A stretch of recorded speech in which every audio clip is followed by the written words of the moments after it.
আছে এখন আছে গাব নেই, এখন গাব নেই, গাব কি আসবে? গাব আসার সম্ভাবনা কম, তবে কষাইয়ের মাপে বিক্রি করা ও কষায়ের জন্য বিক্রি করবেন। দর্শক এটা আসলে আমি তো ভাবছিলাম হয়তো গাব চলে আসবে, লালন পালন করতে পারলে এর পেট থেকে কিন্তু ভালো বাচ্চা পাওয়া যেত।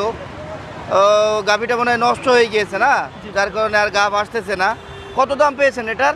এটা 200 দাম বলছে। 2 লক্ষ পর্যন্ত দাম পেয়েছেন। বাহ, ওজন কেমন হতে পারে এখন? ওজন আনুমানিক 7.5-8। 7.5-8 এমন ওজন আছে। 200 পর্যন্ত দাম পেয়েছে, তারপরেও দেননি আপনারা? না, না, না, কত হইলে বিক্রি করবেন এটা? আমাদের টার্গেট আছে 220। 20। আচ্ছা আচ্ছা, নাম কি আপনার? আমার নাম প্রান্ত। প্রান্ত ভাই কিন্তু প্রতিনিয়ত আমার ভিডিও দেখে। উনি এসেই আমার সাথে আগেই বলেছে যে ভাই আমি একজন আপনার খুব ভালো দর্শক, আমি আপনার প্রত্যেকটা ভিডিও দেখি, মিস করি না।